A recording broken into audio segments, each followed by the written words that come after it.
Yeah. So we don't sound like a mutual admiration society here. What's the solution then? If you guys are both convinced that the Americans have created their own problem and now it's flowing onto the rest of us, including Australia, Steve, what should they be doing? Well, I think the solution, the world needs to recognize that America is not the engine of the global economy. We're the caboose. Anybody can consume. Little children can consume. The key is to produce. The key is to save, not to borrow. And if America stops consuming and stops borrowing, that's not going to hurt the global economy. That's going to help the global economy. The rest of the world has been living beneath their means so that we can live beyond ours. So I think for the world, the solution is to write off the U.S. I wish Peter were right that the rest of the world had its act in order. The rest of the OECD doesn't.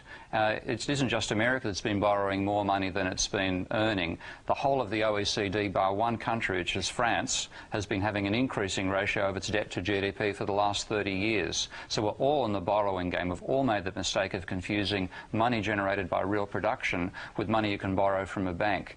And that's kept on going for so long that it's reached the point now where that game is over. If you like, it's the old greater fool philosophy. You make money if you can find a greater fool who borrows more money than you did to buy the same asset off you, and you get away rich and they end up with even more debt. But what do we do, Peter? If you were running either the Fed in America or the Treasury, if you had all the power that comes with the stroke of a pen or hitting a computer key, what would you do right now to make sure this situation didn't get a lot worse before it gets better?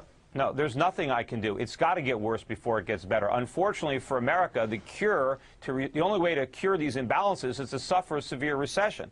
There's no way around it. All the government is doing is trying to make the situation worse in the long run by postponing it. We need to stop all this reckless consumption. We need to have much higher interest rates in the United States, and we need to allow companies to go bankrupt. We need to allow real estate prices to collapse. We need to rebalance our economy. That can't be done without a lot of pain.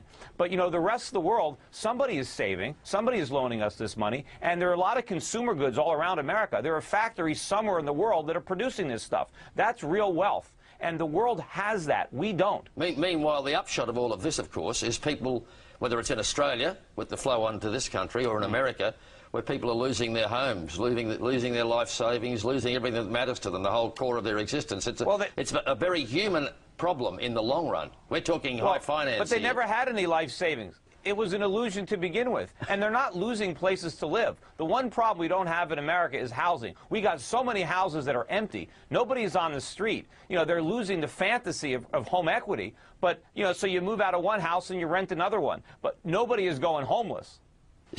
Peter mentioned the Americans should actually, in fact, raise interest rates. We've just had a lowering of interest rates in this country. Are we heading in the wrong direction? No.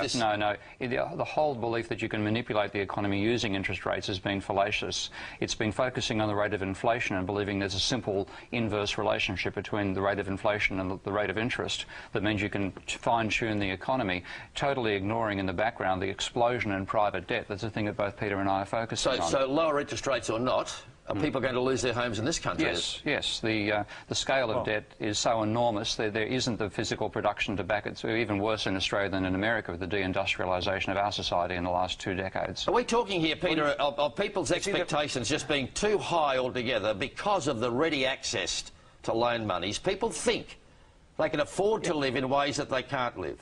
Well, people think the government has real wealth and the government can help solve problems. They can't. All they have is a printing press. They can debase money. They can rearrange the losses, but they can't make them go away, and they can't produce anything. And the problem on interest rates is we shouldn't have governments setting interest rates. Just like we don't have government setting the price of anything. They're going to do it wrong. And, of course, when it comes to inflation, our government lies about inflation. They claim our inflation is non-existent. In the GDP deflator, where they tried to manufacture 3% growth, the government claimed inflation in America is running at a 1.2% annual rate, the lowest in 10 years. Our inflation rate is over 10% a year. The government cooks the books. If the free market set interest rates, they would be much higher, because nobody would loan money for below the rate of inflation. Yeah, well, at least in this country we can say that the government are not lying about inflation. They're actually blaming it for all the problems that we have. But are they missing the point as well when they keep harping on the way they do about inflation, when in fact we don't hear much mention of this enormous private and public debt? The central banks of the world, including our Reserve Bank and certainly the American FRB, they've forgotten the reason they were created to some extent was to prevent an occurrence like the Great Depression. They've ignored debt completely. and in the meantime focused on inflation, debt has gone through the roof. We've got back to twice as much debt as we had before the Great Depression began. And inflation, which is low, they're trying to drive it lower. That's the second half of the recipe for a debt deflation. We're running out of time, unfortunately, gentlemen. But Peter, if I can put this to you in conclusion, would you like to be either John McCain or Barack Obama inheriting this situation as President of the United States of America in a few months' time? Well, look, I would like to have the job, but neither one of them is up to it. They're going to walk into a landmine, and then they're going to step on every one. It's going to be a complete disaster, whoever's president. And our country is in serious, serious trouble. Other countries have smaller problems, but nothing like the United States. It is a real mess, and all I can say is anybody who's watching this in Australia, if you've got any money invested in any U.S. dollar-denominated equities or debt, just sell the first chance you get.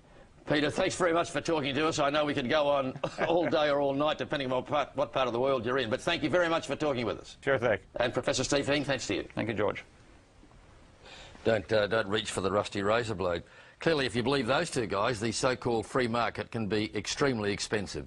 Coming up, climate change threatens the bread bowl of Egypt.